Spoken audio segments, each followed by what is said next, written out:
Hello everybody and hope you're well. This is Hugh and if you are a landlord or if you have a plan to buy a property this year, please stay with me until the end of this video. I have lots of informative data to share with you and I'm sure that you will be amazed.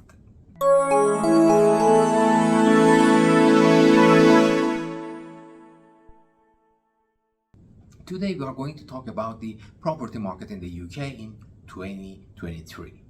In the last 12 months, the inflation has picked up above 10%. This was the highest ever inflation British people experienced in the last 40 years.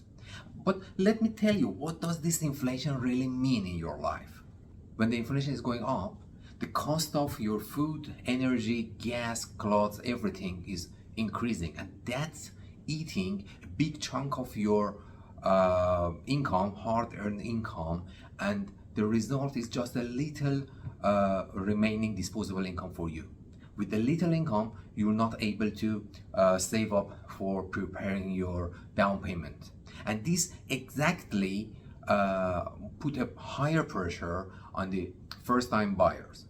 So for your information, let me tell you, the first-time buyers are accounted for half the transactions in the property market. So if those guys are not able to buy the property, it means a big chunk of the demand is diminished. The number of property transactions in the last few months has fallen by around 24%. That means the prices at these levels are not attractive anymore. The UK house price index has decreased since October, and now the main question is whether this downward movement is a temporary thing or it's just the beginning of a new downward trend in the UK property market. To answer this question, we should have a look at the supply and demand forces and the drivers on their behind. One of the main drivers is interest rate. The interest rate has increased from around 0.5% to 3% in 2022, which is a lot. And it has different direct and indirect impacts on the market. The direct impact of increasing the interest rate is mortgages are getting more expensive, and as a result, the ROI of investment in the property market is reducing. So the property market is not attractive for investors anymore. The indirect impact is your cost of credit cards, loans, and car finances are going up. And when these costs are going up, it means you have to spend more on covering these, and as a result, again, lower disposable income will remain for you. If you end up with less money, it means you're not able to save up for buying a property. Your buying power is reducing, and if your buying power is reducing, it means the demand is reducing. So increasing the interest rate directly and indirectly have some impacts on the demand side. On top of that, the stress tests running by banks for mortgages are getting harder, and as a result, less people are able to pass those tests. It means people has less affordability to apply for the mortgages, and as the number of mortgage applications are reducing, it means there are again less demand in the market. The demand is going lower and lower and lower. And the third factor, which we need to discuss here, is about the impact of high interest rate on the risk of recession. When the recession is happening, people are willing to spend less in the market. You might ask, what's wrong with the recession, or what is bad about recession? And the answer is, when the recession is happening and the income of the companies are decreasing, those companies start to reducing the headcounts. They start to lay off.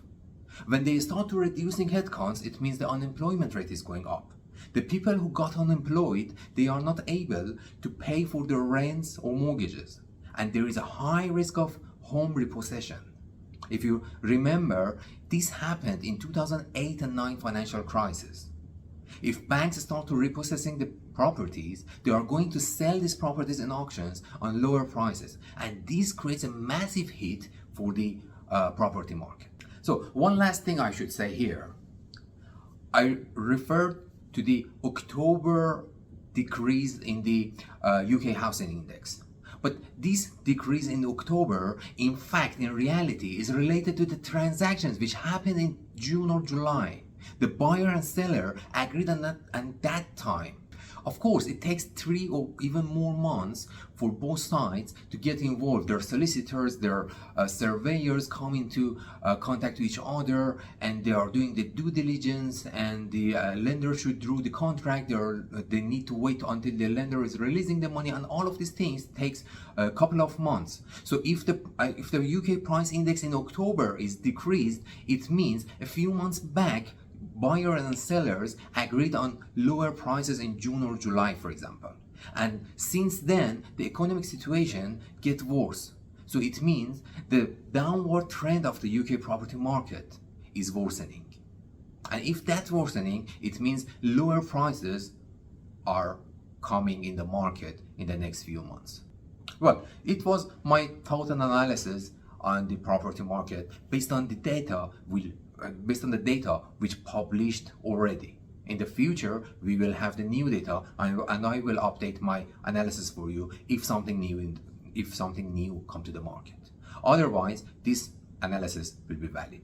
Of course, this is not a financial advice, or it's not something like that, but I hope it will help you to make better informed decision. If you like it, please press the like button and subscribe to stay tuned for the next analysis. Take care, have a good time, bye for now.